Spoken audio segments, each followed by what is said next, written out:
welcome back. It's me, and it's my crew, and it's MPJ, and it's new rock album reviews, and it's Lauren, and it's Andy.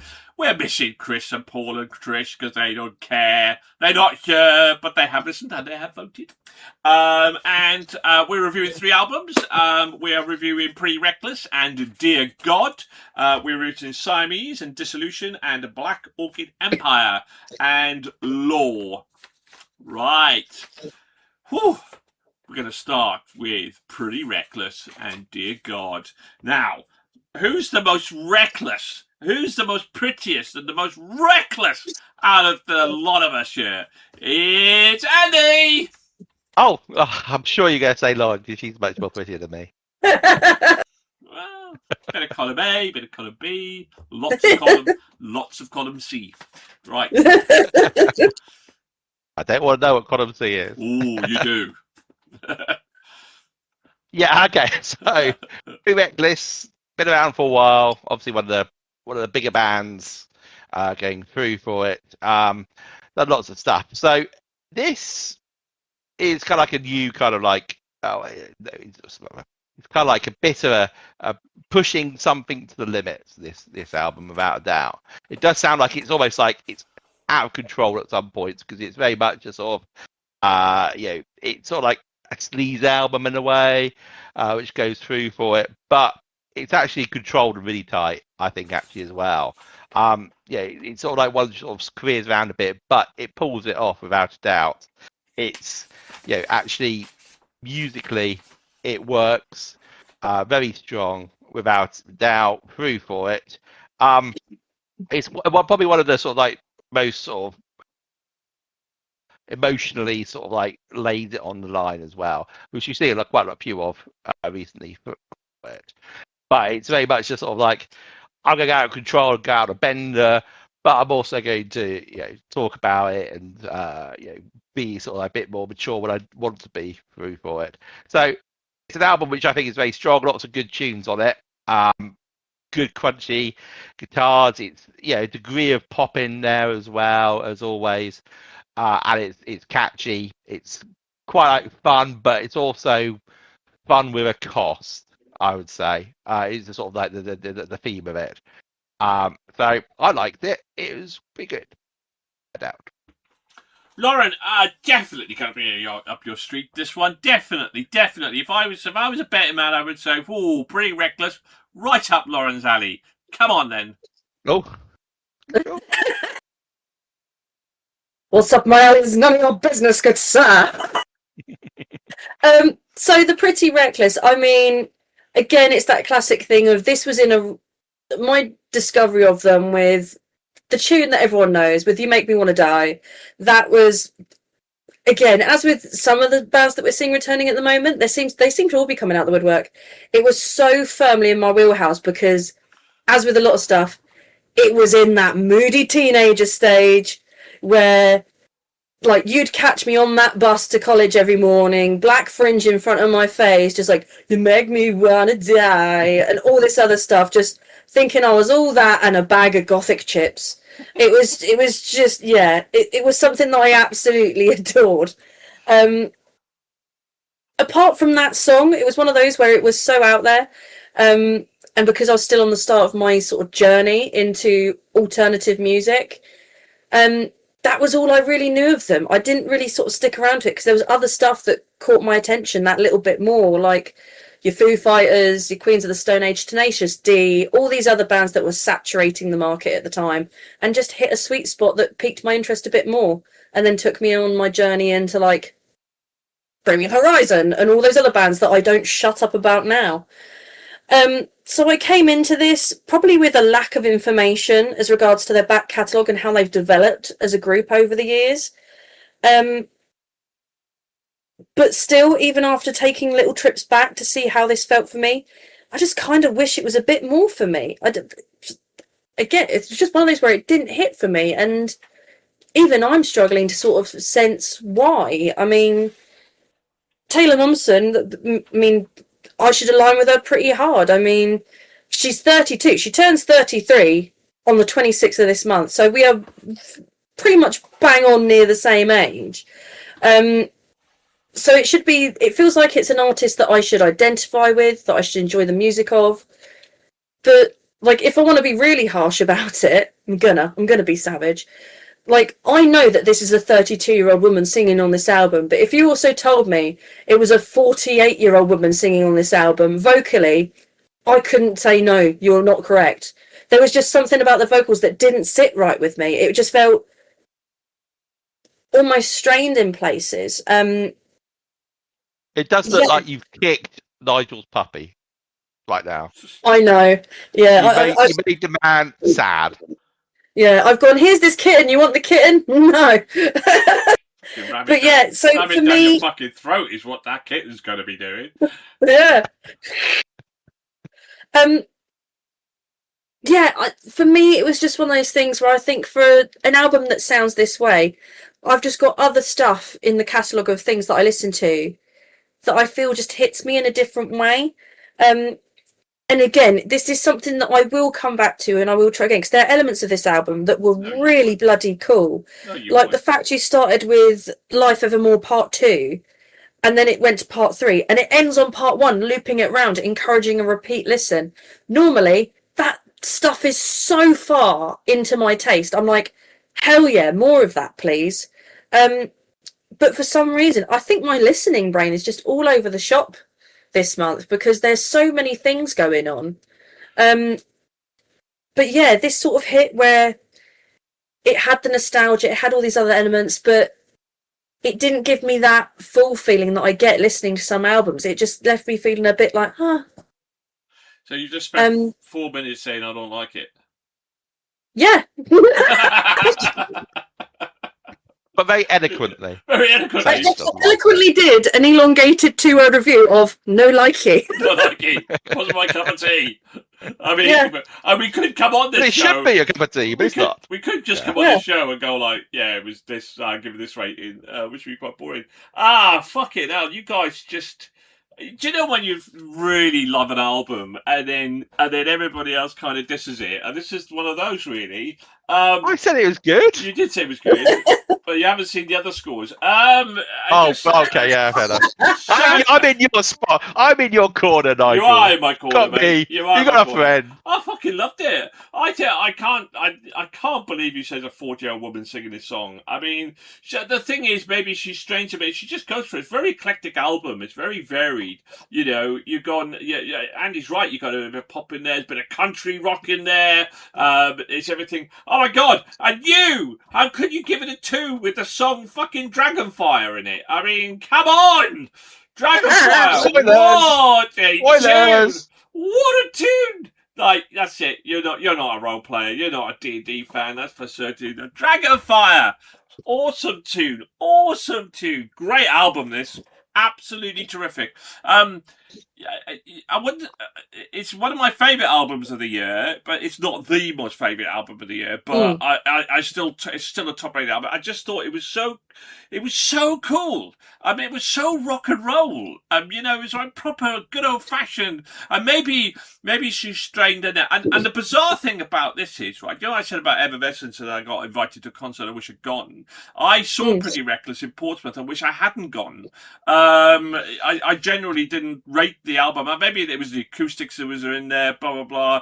I mean, I tell you what, if you saw her, you wouldn't be thinking she's got a voice of a 40-year-old with a body like that. I can tell you she's absolutely, she is incredibly, she's an absolute stunner. She's amazing, gorgeous. Well, yeah, she's iconic to look at. Oh, just like, and so I went into this album bizarrely with a bit of trepidation because I didn't enjoy the gig. But I thought this album was terrific. I thought it was really good rock and roll in there, very eclectic, very variation, which you know I like it. Especially if you do it well, and I thought she did it really, really well. Loved it. Terrific album. I can't believe you lot. Really can't. Anyway, let's find our ratings out there. Let's start positivity, Andy. Let's go with you. I'm in your corner, Nige. I gave it a 4. Mate. And in fairness to Cully, he also gave it a 4. So, good lad. Paul gave it a 2.5. Lauren? I mean, what it is. Yeah, I mean, Nige didn't misread the paper, folks. I gave it a 2. 4 minutes, so you didn't like it, really. Let's be honest about it. So we're going to drop that because Trish gave it a... And this is Trish with a 3 on Pretty Reckless. I was gobsmacked by that. Gobsmacked by it. Did she give any details why? Well, she probably did it on a review, but we're not going to read it. I thought that'd be a knocked on 5 for her. Well, anyway. It was a knocked on 5 for me. Huh. Knocked on 5 for me. I've been quite harsh with my 5s this year, so, but there we go. Absolutely terrific. So we're dropping fucking Lauren's 2, which gives it an 18.5. It's a 3.7, which basically puts in our top 40 albums of the year so far, out of 80, and in our top half of albums of all time, 286th album of all time, out of our 711, so certainly in the top half. Deserve better, you measly lot. Let's do our let's give our 2-word review then. Lauren. Whelming nostalgia. Go up, people, very quickly. Andy? Mine was goddamn in a good way. Mine? God, dear God. Pretty awesome. Pretty awesome. Right, let's move on then, shall we? From that one to Siamese and their album Dissolution. Andy, let's start with you then, shall we? Again? Okay, fair enough. No, no, we didn't. Yeah. No, we'll start with Lauren. No, it's fine. No, can't be happening. Are you stopping? No, you're Take absolutely mine. right. We'll go with Lauren. We have to switch it up. Put the pressure on her. Come on, Lauren. It's going to be more positive this time. Oh, is it now? Yeah. A little bit. So, just a little bit. Siamese. My first introduction to them was combing through the melodic metalcore tracks that I have grown to absolutely adore, and them twinned. I can't remember the other name of the band. It is a band that I enjoy listening to. I think it may have been Dayseeker or someone along those lines, who I'm trying to go see live at the end of this year. They did a track called Chemistry, and I was like, oh yeah, that's lovely. That's a bit of me, that is. So when I saw them come up on the playlist, I was like, hell, let's get in amongst it. This is firmly in my wheelhouse of the things I love and adore. For fans of Bad Omens, Dayseeker, all that sort of stuff, it's what you want. In my opinion, if you've got taste like mine, which some, as we've seen, find questionable, but if you've got taste like mine... Oh, yeah? Shush, Nigel, you mean? It's one of those where I just really loved it. And it was one of those where, even on the first listen, I thought it was lyrically deep and thoughtful, and it was superbly produced. And it had this gorgeous blend of like being both reflective and visceral at the same time. And then when going off and doing a bit of research, I was like, what was the meaning? What was the purpose behind this album? And it was the whole thing of it's the lead singer, like, processing his tumultuous, shall we say, relationship with his father, and sort of listening to it through that lens. I was like, yes, I totally get it. But even before that, you could layer on your own meaning to it. And I love it when music does that. Like the amount of times I listen to tracks, like with the Evanescence album we've done, when she did How Do I Heal You? That was about her missing New York and the time she lived in New York. But I was like, you can lay that onto relationships, you can lay it onto all this other stuff. So many tracks in this album had that versatility for me. And it just meant that I really, really enjoyed it. I mean, it's not perfect. There are some parts where I was just like, oh, okay, oh, cool. And on repeat listens, I was like, okay, I'm going to listen through this track because I know the next one that's coming. And I sort of disengaged from that track and was preparing myself for the next one that I knew I was really going to enjoy. So yeah, overall, really, really enjoyed it. Firmly in my wheelhouse. Yeah, I'm looking forward to listening to more of their stuff because they are becoming one of my favourites. Oh, expect a big score from Lauren, surely. Andy! Yeah, I'd say it's a bit outside my wheelhouse. Continue it. No, it's a little bit more of a hard listen for me. It has to be said, without a doubt. It was sort of dark and introspective, and it also almost felt like it was looking in on itself an awful lot in terms of just sort of like the vibe and the feel of it.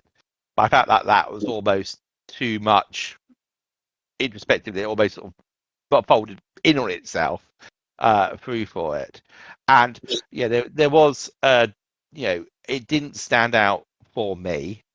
I get what again, it's one of those things which I get what they're doing, and it is, they're doing it well, but it's just not quite working for me through for it. There's a degree of electronica in there as well. It's sort of like there is enough sort of chunkiness to enjoy it at certain points, but as a sort of a whole, it's not one which quite sort of, I can't enjoy it. I don't enjoy it, is what I'm saying. It's good. It's a listen to, and you go, yeah, it's good musicianship, and some of the music is good, but as sort of a whole, it didn't work for me on that level. So that's why it's okay, but not really my bag. So I put these in because I came up a couple of times on when we did our song contest, and I quite liked them. So kind of give them a go, and some of the tracks I listened to, I thought, very much kind of heavy kind of grungy indie rock. But actually, maybe they should have been better flavoursome wise onto the other stage, because there was quite a bit of metalcore in here.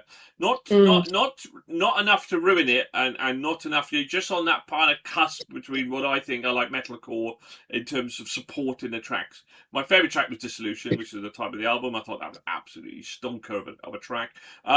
I thoroughly enjoyed the album. I think Lauren's right. I think it's not a perfect album, but it's a fine album. It's a goddamn fine album. But there are certain aspects of it that maybe not on that one.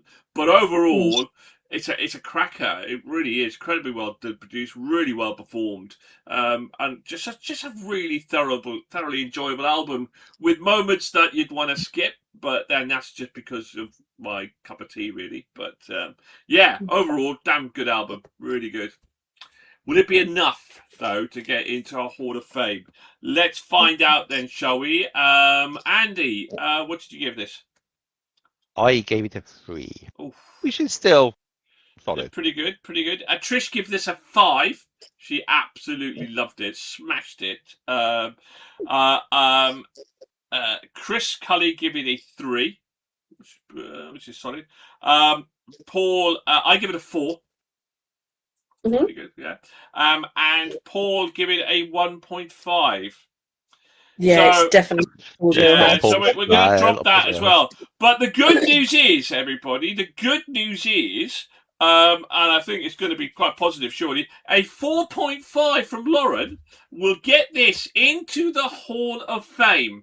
So, you've just heard how much she absolutely loved this album, and it was absolutely fantastic. So, surely then, Lauren, 4.5, Siamese Hall of Fame. Hit it. What'd you give it? I gave it a 4.0. Oh. But no, you loved this album, Lauren. You loved it. But that's the thing. It is superb, but it's not perfect. Like, but surely it's not perfect. A 4.5, Lauren. But there's many levels of not perfect, Capitan. Like, there's not perfect as in I only don't listen to 1 or 2. Yeah, I only don't listen to 1 or 2 of these. And then there's the level 4 for me, which is I'm cherry picking out of this hardcore for the things that tickle my brain correct. I tell you what. Yeah, I think again. Do you know what? They're going to listen to this and watch this show, and they're going to be fucking going. They'll be like, she's never coming in. We're putting her on a blacklist. They go, what a hypocrite. They're going. See on a stage of you. Absolutely right. 3.9, which is still pretty solid. Just misses out onto the Hallowed Hall of Fame. 27th favourite album of the year so far, and in our top 200 albums of all time. Because the fact we've reviewed 711 albums now. And we've lost Lauren. She's gone off in disgust. She's gone off in absolute disgust because, and rightly so, because because she should have given that. That should have been a 4.5, definitely. And she's back now. She comes crawling back, even though she left in disgust.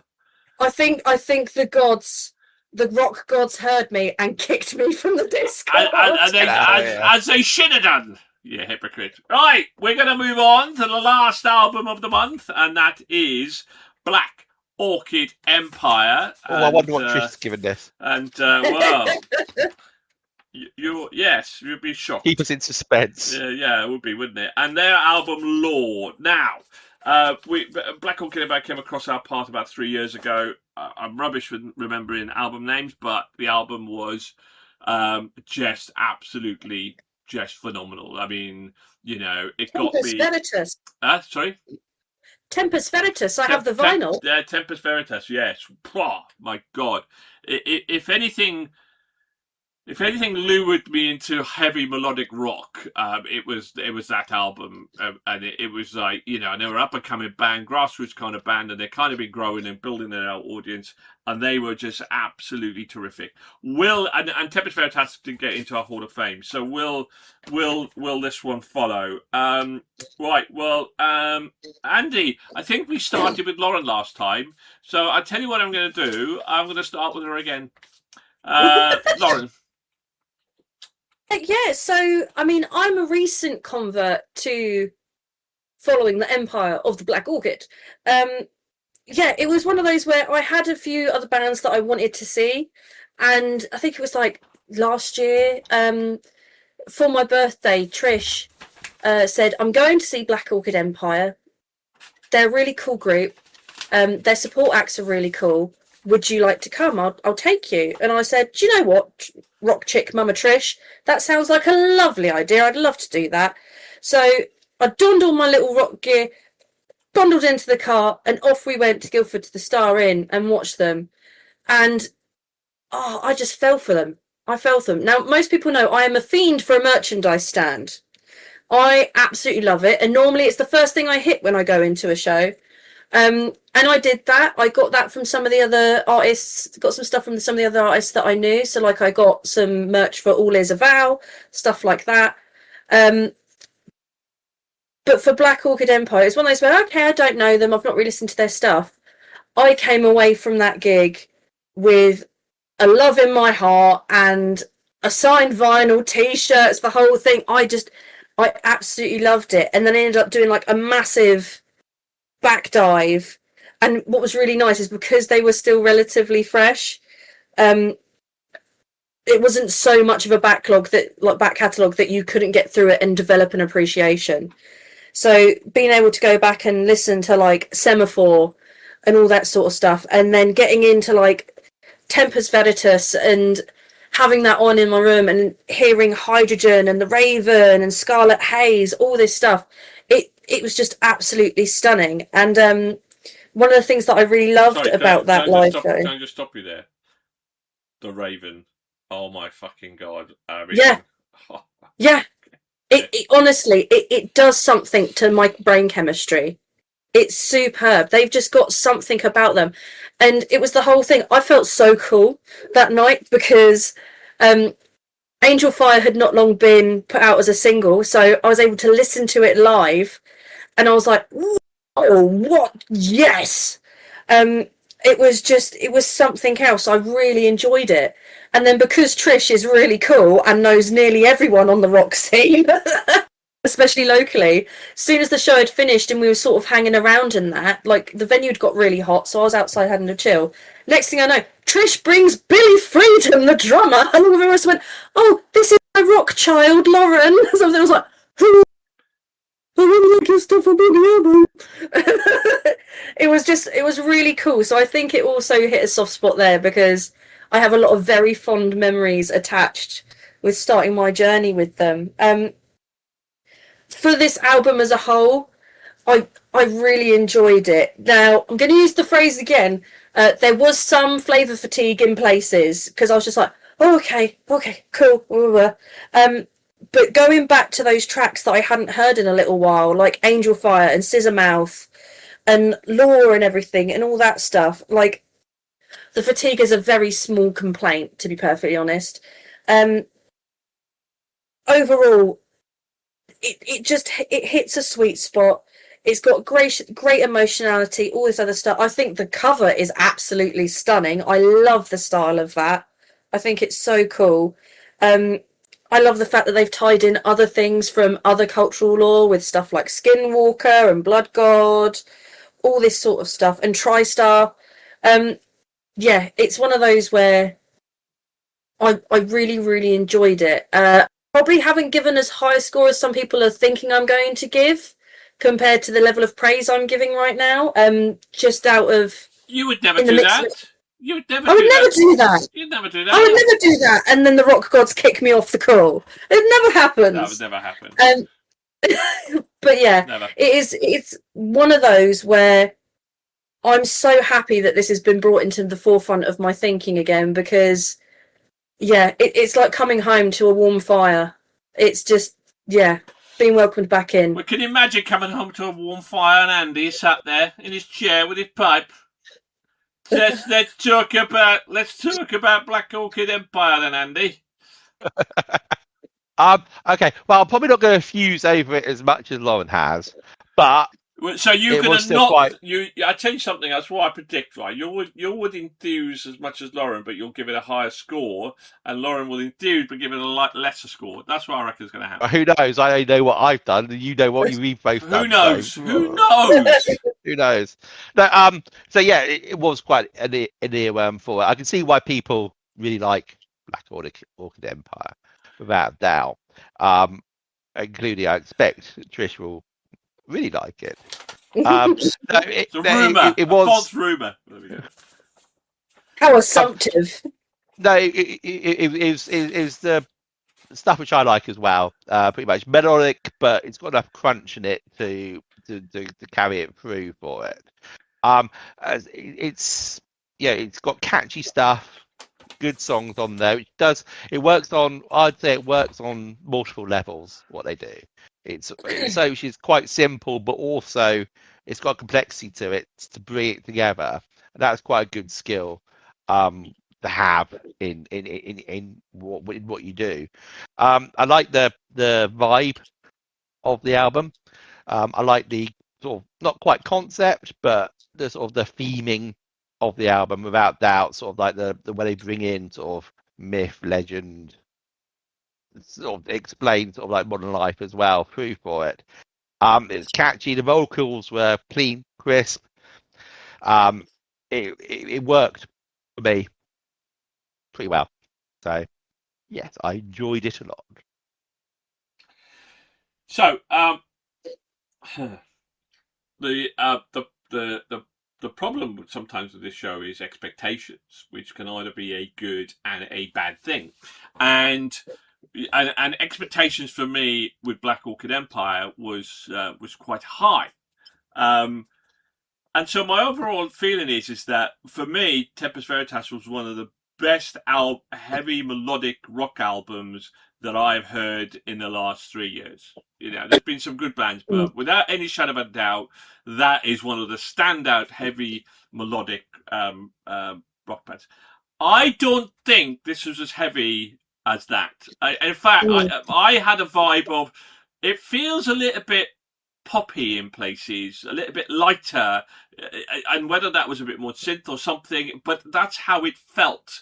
It didn't feel as hard, as heavy and dark and melodic as everywhere, and therefore I think for me the storytelling was lost a little bit because it was a bit lighter. You know, Angel Fire was an outstanding track. But whereas with Temper Veritas, with the likes of the Raven, there was like 3-4 songs in there that were outstanding, and there was maybe 1 or 2 in this one. Law, I think, was very, very good. Angel Fire was exceptional. And so it lost that little bit of edge for me. And that's not to say that I didn't enjoy the album, because I did, because I liked their vibe, I liked their tune and as well. I just felt it was a little bit lighter. And therefore, and that might not be a bad thing, because obviously you need to have commercial success. it just was my expectations were that it was going to be on that same darker vibe than I think this particular album was, but still thoroughly enjoyable. I still loved it, but I didn't love it as much as I was hoping to love it, and therefore, you'll be amazed at what my score would be. I think that was a really good way of putting that, actually, Nigel. I think that summed it up really, really nicely. It was almost like I went in there knowing the pacing and the vibe that I thought I was going to get. And when that didn't quite happen, I still enjoyed it. Like, there was still, like, Angel Fire is the spot on track where I went, oh, yeah, strap in, lads, it's fantastic. Yeah. But it was almost like, because it didn't tether you to that story, it just sort of offset me a bit. Yeah. Yeah. It was very interesting when Temper Veritas, I remember it was on the other stage, Simon and Will didn't like it, and I was thinking, oh God, I mean, is it just me? And then Simon he absolutely loved it. I think it was Ian absolutely loved it as well. So, but anyway, there we go. Well, let's find out this, shall we? Let's give our scores. I'm going to kick off with Trish's 5. Let's just get that out the fucking way. Yeah. And we all know. The gimme of all gimmies. Yeah. You can put plenty of life on that one. No brainer. And so, well, let's find out then. Chris didn't like it. We did like it. Give it a 3.5. So very much kind of. That's still good. Yeah, it's not too bad, is it? Paul give it a 4. It's good for Paul. Andy, what did you give it? I also gave it a 4. Oh, really? Oh, okay. That's actually higher than I thought you would give it. What about you, Lauren? What did you give it? I gave it a 4. Really? I thought it was a bit low. I thought that was you getting higher than that. I thought you were going to give it much higher than that. I also give it a 4. It had 4 4s. Me, Paul, Andy, and Lauren give it a 4. We're dropping Cully's 3.5, which gives it into our. Not after you drop a 3.5. I know, it's not often. We had to drop a 4 for Evanescence. So there we go. Black Orchid Empire, it gives a 4.2. Currently in our top 10 albums of the year so far, which is pretty damn solid. And in our top 100 albums of all time. So joint 90. Will it be Trish's wild pick? Who knows? Who knows? If it's needed. Do you care? No. Of course you care. Right, just did make a comeback. I can't I know, I'm teasing. Right, okay, which is pretty good. So 4 albums this month into our Hall of Fame. Evergrey, Evanescence, this month, Evanescence, Black Orchid Empire, and Evergrey, and Muse, of course, as well, which is fantastic. So, well, let's finish off. Let's finish off with our 2-word review. Lauren, let's go. Oh, don't tell me you've forgotten after all the work you put in and the hard time you've given me. Oh, yeah. Oh, I almost forgot about that. No, do it again. Oh, no. They've not done my homework, sir. I have. It's written here, but. We'll know that. Lauren. For me, Enduring Empire. Ooh, oh, that's a good one. That's probably your best, I think, this month. Because they've not been good. They've not been as bad as Andy's. Andy, finish off with something bloody. I've got Law Masters. Law Masters. Right. As it's a bit lighter, I'm going to call it Shadow Empire. There we go. Okay, what do you guys think out there? Leave your 2-word review. Leave your whether you like it or not like it. I hope you hit the like and subscribe button. Let us know what you think. In the meantime, thank you to our absent friends of Trish, Paul, and Chris, of course, and to my wonderful, endearing, die-hard Lauren and Chris. We've just got nothing better to do. Well, she who brings things up and doesn't give them a high enough score, and he who doesn't think it's going to be a good score and is. There we go. That's how you can sum up your review. I'm here to create chaos and nothing more. Indeed. Right. Join us next month. We have one hell of a lineup, including the return of the Rolling Stones.